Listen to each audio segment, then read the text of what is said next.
It's People Station V103, the ATL's number one for hip hop and R&B. I am your lifestyle specialist, Kenny Burns. Ladies and gentlemen, I got one of my favorite MCs, one of the biggest contributors to hip hop ever, and one of the biggest and coldest performers in the game. Ladies and gentlemen, put your hands together for my brother, Busta Rhymes. What up, big homie? How are you, King? It's always good to see you, my brother. Always good to see you too, man. It's always an honor and a pleasure to see you, God. And you know, me and you, we got all type of history and years and growth and evolution together. Like this should be one of them things in this dialogue we about to have that might need a couple parts to it, bro. Oh, no question, no question. There's a bigger conversation that absolutely has to happen for the culture. But I want to start by saying this, man. You know, we come up in this game, and I love the attention that you gave Tip, and I love the attention that you gave that dialogue. I think, you know, for us, Bus, you know, we come up in the game. We didn't have no teachers.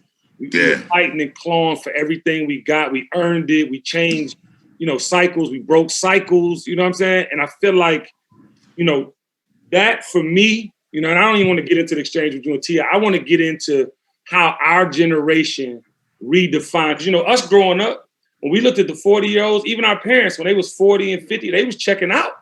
You know what I'm saying? Talk. Into our 40s now, we playing harder. You know what I'm saying? Harder. You know what I'm saying? Yeah. So I want to kind of, one, give you your props on that, because I feel like this is no longer a young man's game. It's an active man's game. It's a game for those who want to be in it, and you're playing very well still. Oh man, thank you so much, King. And I think it's a beautiful thing that you pointed that out, because, you know, it's been interesting, especially recently. You know, I know y'all been paying attention to this thing with me and T.I. going back and forth, right? And it was interesting to me that in the whole back and forth that we was having, and T.I. is my brother. Yeah. My brother, hands down. But when we was going back and forth about this versus thing,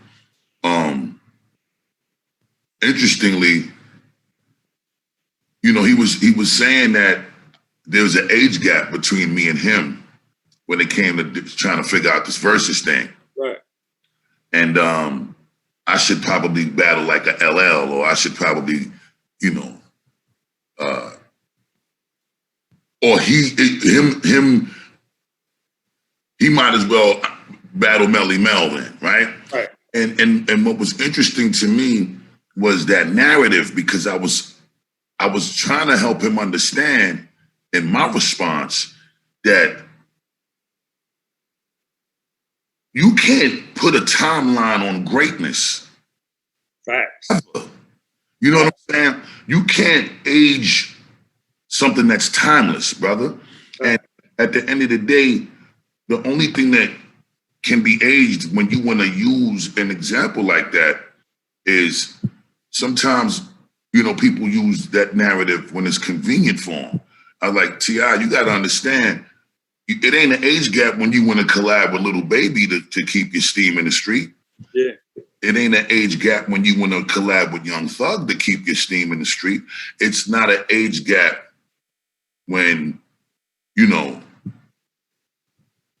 you still have to realize that you wanted to change the rules to how verses work in reference to, yo, if me and you do a versus, let it start when I put my first album out. You could only use the music from when I started putting my, right. And you can't use nothing before that. So I accepted the challenge, and he still hasn't confirmed.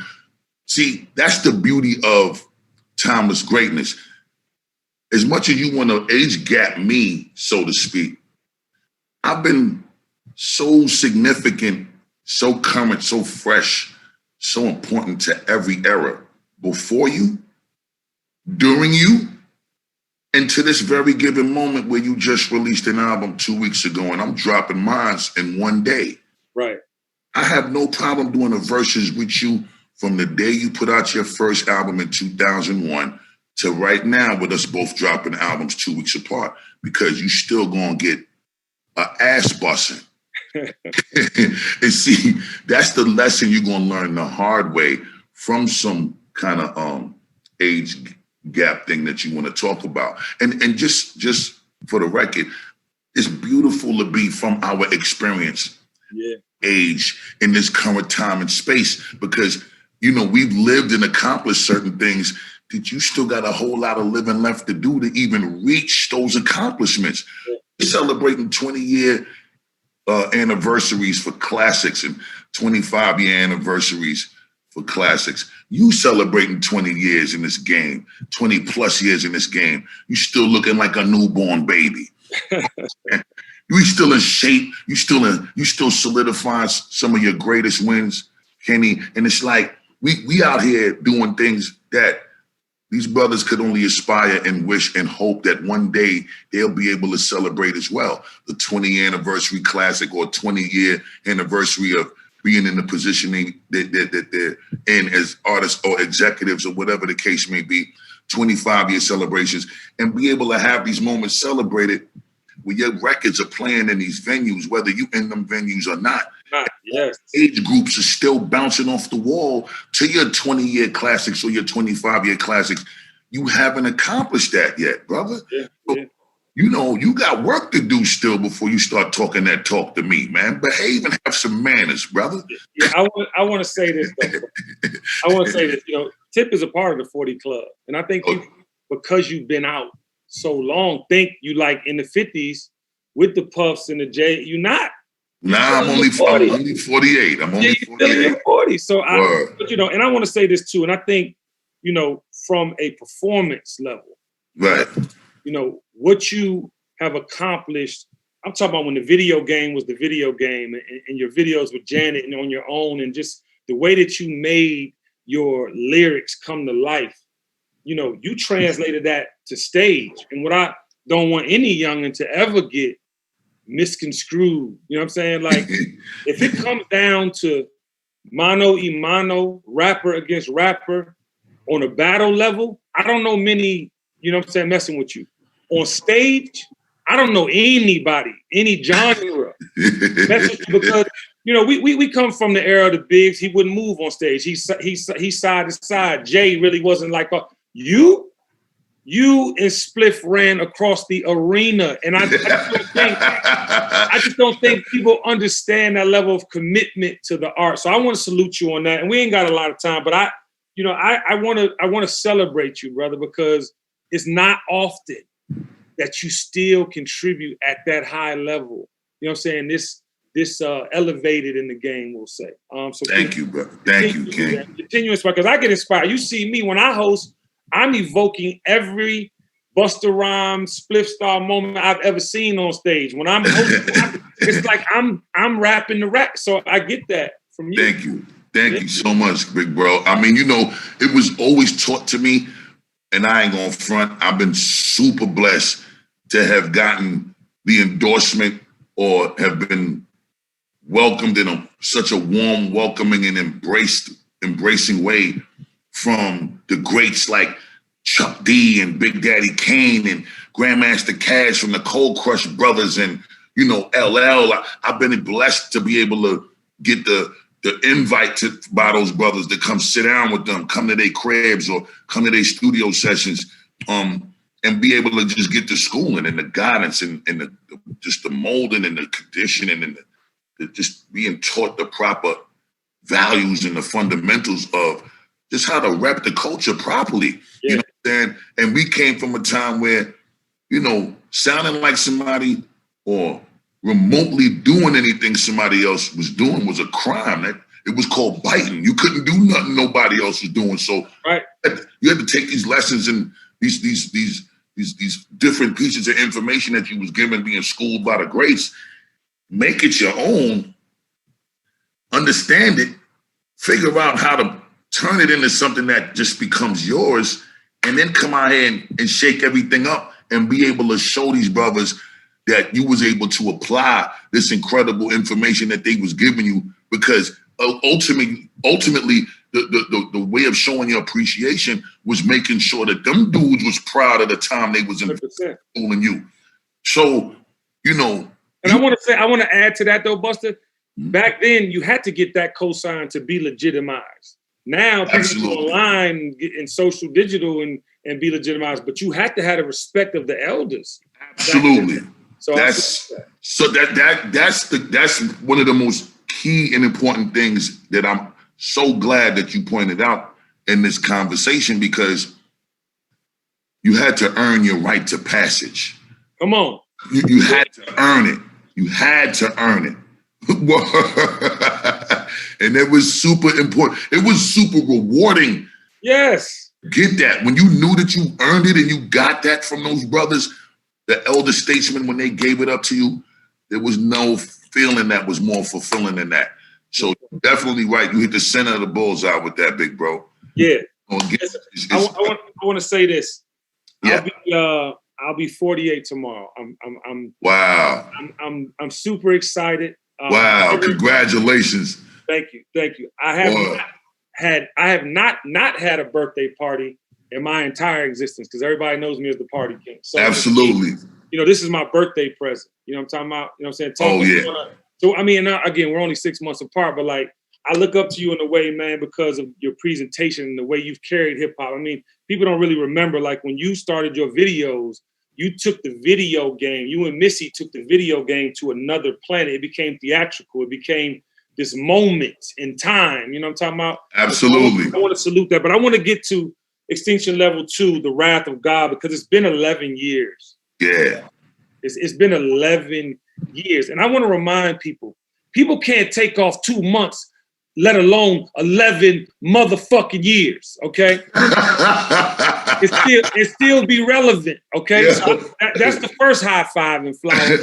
Thank you, King. But 11 years, bro, like I'm imagining the level of angst and just excitement in your fucking being to get this off your chest. On God, it's the most fucking craziest feeling in the world. And it's ill. It's like the closer I get to the release date, in which this shit is coming out tomorrow night at midnight, it feels like time is slowing down the closer it gets to this shit to come out, because the anxiety and the adrenaline and the overwhelming feeling of just anxiousness is definitely starting to bust my ass right now. Right. I ain't gonna front, man. I mean, I didn't choose to take 11 years to put this album together. A lot of it, you know, was circumstantial. And when I say that, I mean, you know, at this stage in my life, I just think that I knew and understood clearly what I needed to do to feel the level of fulfillment and completion that I needed to feel, number one. Wow. Number two, I knew that I've done so much and been blessed to accomplish so much, big bro. And you've been a part of watching this journey happen since I was young and naive to a lot of shit. And, you know, we damn near grew together in this shit. Yeah. And I realized that, you know, us being as fortunate as we are to accomplish and experience the shit that we've done, we can't continue to do it in the same way or the same dynamic, especially when we done did everything under the sun already, big bro. Come on with the preaching. You know what I'm saying? So to feel like, you know, these people that have been rocking with me, supporting me, showing the love, they want to experience and see the growth and the evolution at this point. And I just was like, damn, I'm in a space that's really the crossroads for the first time that is happening unlike ever before. I needed to feel this time that I made an album on completely different terms and different circumstances. That's right. I don't want to have to deal with no deadline pressure. Come on. I ain't want to have to deal with no financial or budgetary restraints. I didn't want to have to hear nobody trying to tell me what they think I should do. I wanted to work completely on my own terms, exploring every single option emotionally that I was feeling, every single idea, thought. I finally grew into a place of comfort as an adult and a grown man where I felt okay with finally sharing some of the vulnerable spaces in my life.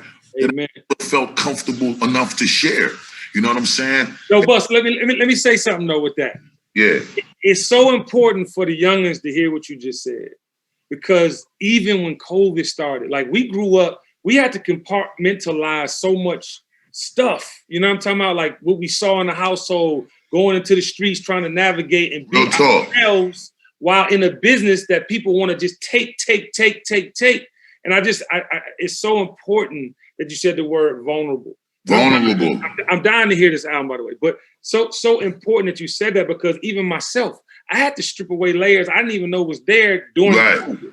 You know what I'm saying? I had a chance to sit down. We ain't sat down since we were 16 years old. That's a fact. You know what I'm saying? So I saying that, bro. Real shit. Nah, thank you, bro. But you know, for me, I needed it. Like there was a lot of therapy that I didn't realize that I needed in not only recording this album, but now that some of the people that I had to speak to about this album was hearing this album, and they was hearing some of these sides of me that I've never shared in my life. And then them wanting to dive into those things and really dig deeper and question it beyond what was being shared in the songs. I didn't realize how much I needed that from a therapeutic standpoint too. You know, word, talking about the relationship with me and my kids that ain't always the best relationship. Talking about the conflict with me and the mothers of my children. Talking about, you know, just the different discomforts that we have to face as men and not really be comfortable enough with calling somebody for help. Right. We ain't really allowed to be vulnerable or weak, especially as Black men, when, you know, they quick to say, hey, look at this nigga right here. We might need to go tell that this nigga's fucked up for real. Right. You know what I'm saying? We gonna talk about this nigga. This nigga be out here presenting this one thing and then a whole nother thing going on in his reality. And he really fucked up out here calling niggas for help. Fuck that. I'm gonna talk about this nigga. See, that type of shit that be going on in real time is some real terrible shit, because, you know, I think we both got a few friends and a few brothers that actually passed away. Yeah. They pride as Black men in the circumstances that forces us to have to walk with this pride. Yeah. Makes us afraid to actually call for help when we really need it. Word up. Hey, listen, I want to say this because, you know, it's important that people see how Busta Rhymes, the artist, you know what I'm talking about, and Trevor Smith, the man, like you just saying what you said about your children, like there was no blueprint for fucking Trevor. Trevor came into the game, you know what I'm saying, and hit with his partners. They grew up. Then he had this independent success. And the whole time he's learning.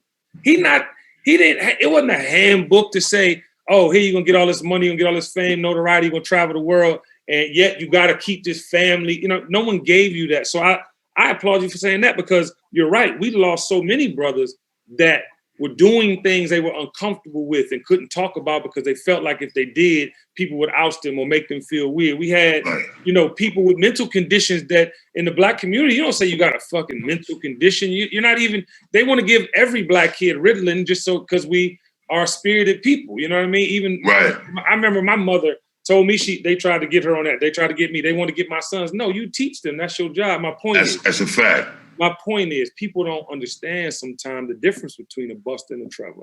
And a lot of times we can't publicly go and be like, yo, I'm hurt, B. Like, I don't know what it is, but my body, I just feel limp. I can't function. And they be like, well, why? You got 60,000 people, you know what I'm saying, waiting for you in the arena. What's up? Right. Real talk. Tired. It's real shit, bro. It's real shit. And that's why I can't wait. Listen, y'all, extension level event 2, like I can't wait to hear that. Like I cannot, and I'm saying this as a hip hop fan. Like, we don't get a lot of offerings today that have messages and real moving lyrics. Thank you, bro. Yeah, I'm looking forward to that, bro. Nah, thank you, King. I mean, you know, it's always been a responsibility that I've taken on, you know, from being a young kid in my neighborhood, growing up in East Flatbush, Brooklyn, and I was being introduced. we was raised in an era where it was cool to be smart. You know, they had Zulu Nation running around. They had the 5% Nation of the Gods and Earths running around. You know? So I was introduced to being proud to have knowledge of self since I was 12. Yeah. So, you know, we're being raised in that time frame, being raised in that environment, you know, being able to have access to Public Enemy. Chuck D gave me my name. Chuck D gave Leaders of the New School our name. You see what Public Enemy was representing. You know, we wanted to walk in that light and walk in our purpose because we felt like that was what a part of our responsibility was as young Black brothers with knowledge of self. So, you know, being them type of dudes, you know, that led to the reason why my albums were called Becoming and When Disaster Strikes, an Extinction Level Event, Anarchy, and, you know, Genesis, It Ain't Safe No More, The Big Bang. So I'm just adding another chapter to this book of E.L.E that I've been writing for years, just trying to give people a good balance of some science and informative information and just sparking some kind of thought, but still balancing the shit out with giving niggas heat and bangers and feel good energy, because I don't ever want the shit to come across like we trying to be preachy. You know what I'm saying? You want to give people some jewels. You want to spark thought. You want to give them shit that's informative. Empower motherfuckers. Remind them they got a great mind. You ain't got to always just comply. You could ask questions. You could research. You could dig deeper to get closer to the truth. You know what I'm saying? It's okay to be that. Yeah. And remember how great you are. But sometimes as we out here in the battlefield fighting for what we feel we deserve and what we feel is right and what we feel is the things that we need to change, we need a moment to sit back, let the second string of soldiers go in there and continue to fight the battle while you recharge. While you recharge, a motherfucker got to remember the significance and the balance that's needed in order to be able to still live, still laugh, still love, still enjoy life, so that you can refuel enough to get back in the battlefield when you got to let the second string sit down and let them recharge. Right. That's the shit we got to keep. You got to keep feeding people the significance of that balance. Fighting the good fight, recharging, refueling, getting back in the battlefield and continue to fight the good fight. And the Extinction Level Event 2, The Wrath of God, is the perfect balance of that. And that shit is coming October 30th, 2020, 24 hours away. We're going to bust ass in a significant way. I definitely want to salute everybody that came out. I got incredible people on the album. We got Rakim on the album. Chris God MC. The God MC came out for the kid. You know what I'm saying? I'm super grateful. Chris Rock narrated and hosted the whole album. Wow. Rock on the album. Bell Biv DeVoe on the album. It's 30 Years of Poison too. Congrats, man. Big yeah, absolutely. Absolutely, King. Hell yeah. Shit, I was blessed to write verses on that album when I was 15 years old, man. Woo! Word. I bought my first little vehicle with the little money I got from that work that I put in. But yeah, big up Bell Biv DeVoe for pulling up to get on the album. The late, great Old Dirty Bastard, Anderson .Paak, Rick Ross, Q-Tip. You know, me and Q-Tip always got to pull up on each other and get some. And I got to definitely big up the Honorable Minister Louis Farrakhan for getting on this incredible album and actually giving one of the most powerful and most compelling speeches on the title track of the album. Big up to Ricky Rose for getting on the album. Mariah Carey, Mary J. Blige, Kendrick Lamar, the incredible Nikki Greer. Nah, it's profound. What this 11 years gave me the opportunity and time to put together, King. No, man. Extinction Level Event 2, The Wrath of God. It sounds like you put all the elements together to make this a supernatural experience. Busta Rhymes, you are necessary. You are a national treasure.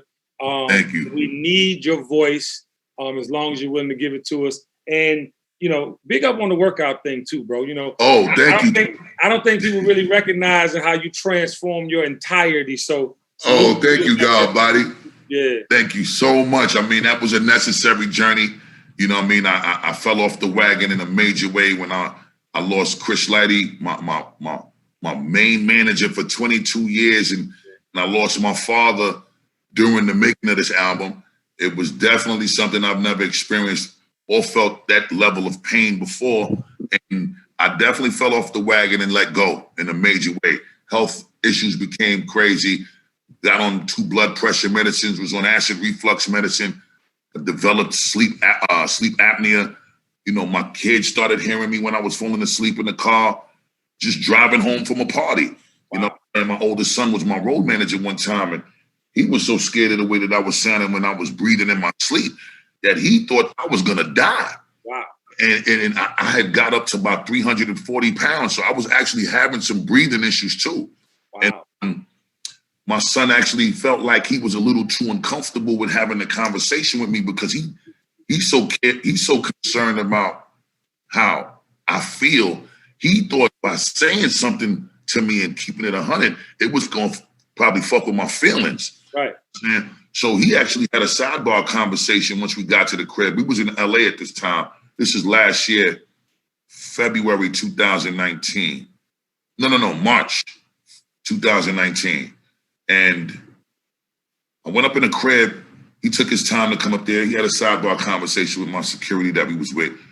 He knew they had to come and get me the next day to get into the work schedule. And he was like, yo, y'all have a conversation with my pop and let him know I'm scared for him. And, you know what I mean? I know it's going to probably come across differently coming from y'all than it coming from me, his son. Right. So the next day I had a doctor's appointment with this nasal and throat doctor because I was losing my voice. And I was dealing with this issue off and on for like 3 years because I was growing these polyps on my vocal cords. Wow. I get to the doctor, I'm sitting in the practice, and before the doctor walks in the door, he asked me if I'm all right. And I was like, why? He was like, because I could hear how you breathing from outside the door before I even came in here to speak to you. Wow. And I was like, you know, I'm with myself every day, so I'm not hearing it the way he hearing it. Yeah. So he comes inside, he's like, you know, I got the history about polyps in your throat from your nasal and throat doctor in New York. You know, I just want to see what the current state of it is now. So he stuck this black tube in my nose, which is like a microscope, or so like a flexible microscope with a light on the end of it.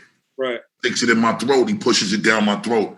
And when he looks, he just starts going, oh my God, oh my God. So I'm already looking at this motherfucker like, what the fuck you talking about? With the shit in your nose. What? Would you see it in my shit, bro? So, you know, he was like, I gotta send you to the emergency room at UCLA Medical right now via ambulance. Wow. I'm gonna call an ambulance now. I said, you need to tell me what the fuck going on now and stop telling me all this other shit because you bugging me out right now. This nigga gonna tell me that these polyps had grown so big in my throat that it's blocking 90% of my breathing passage. Whoa. It was like, if I let you go home tonight and you sleep under the fan or the AC or the central air system and you catch a little subtle cold and a gland in your throat or lymph node swells up too much and block that last 10% of your breathing passage, you could die and suffocate above ground like you underwater tonight. Wow. Tonight you could die. So I can't. I ain't never heard this. Because I never shared this. I never talked about it. It was never in the news. I just went and dealt with it. So I immediately went to UCLA Medical. Dr. Chetri is the most incredible doctor. He made me feel comfortable. I definitely had some very emotional conversations with him. I ain't never come this close to being told, right, a professional, that I'm about to die if I don't fix right. what was going on with me. So I got admitted immediately. He put me in my own space in the hospital. They took care of me. I was there for 2 days. I dealt with the medical procedure. They cut about 85% of the polyps out of my throat. They didn't really want to fuck with the ones on my vocal cords because they knew that could change the way that I sounded forever. Wow. And they just made it very clear to me, Dr. Chetri, he was like, yo, you really need to make some lifestyle changes. All of that drinking and smoking and all of that shit is what's frying your throat. In addition to the natural wear and tear, performing and screaming on songs and on concerts over the years, and you gotta lose some weight. Wow. The combination of this shit is toxic, and you're gonna kill yourself. So between looking like I was letting my family down and between hearing them conversations, it was one of them real scared straight, like that shit scared me straight. So I straightened my shit up. And I immediately started to get into the training. And this professional bodybuilding competitor for the Mr. Olympia bodybuilder competitions, his name is Dexter the Blade Jackson. He's an icon and a legend in bodybuilding. You know, he was willing to take me on this transformation journey. So I went to Jacksonville, Florida, and I stayed out there for 30 days. Wow. And I trained 6 days a week. First 30 days, 3 times a day, Monday, Wednesday, and Friday, 2 times a day, Tuesday, Thursdays, and Saturdays. And I really was busting my ass crazy. And for the first 30 days, I dropped like 20 pounds. Then I came back to New York for a week. We started training February 27th. We trained until March 24th in Jacksonville, Florida. Came home for a week, went to L.A. on the 1st of April, stayed in L.A., trained at Gold's Gym in Venice Beach with Charles Glass, Ahmad, and Dexter Jackson as he was doing his competition prep training for Olympia last year. So I just went out there and rocked with them. We trained until about July. Then I came back to New York and started training with my original trainer from when I did my first transformation for the Big Bang album in 06. Yeah. A trainer named Victor Munoz. And I've been training with him and another incredible iconic bodybuilder competitor by the name of King Kai Green and Victor Martinez. So Victor Munoz got me around these bodybuilders in New York that competes in the Olympia as well. And Kai Green owns his own facility in Jersey. It's like a 12,000 square foot facility. So when COVID shut everything down and there was no gyms to train at, I was still fortunate enough to have access to King Kai's gym the whole entire time. So I was able to keep being productive and being progressive and pushing forward with the transformation journey. And from July of 2019 all the way to now, that picture with me with the 6-pack, that was 4 weeks ago. And the picture with the big ass belly was when I was 340 pounds last year. So it's been a year and a half of this journey, and it's been beautiful, man. And we're gonna keep it going and keep it growing. But I just wanted to inspire people and let them know, don't ever discount, discredit, or not believe in yourself. I don't care how crazy the shit get. And I'm gonna show you better than I could tell you as a testament to that saying and that truth. And I just hope that a lot of people could walk away from my story being inspired enough to do whatever it takes to, apply it in their life and become their best self. Word. Yeah, listen, man. Round of applause for that, ladies and gentlemen. I'm gonna tell you, the testament to a full life is a healthy life. So I wish you nothing but health.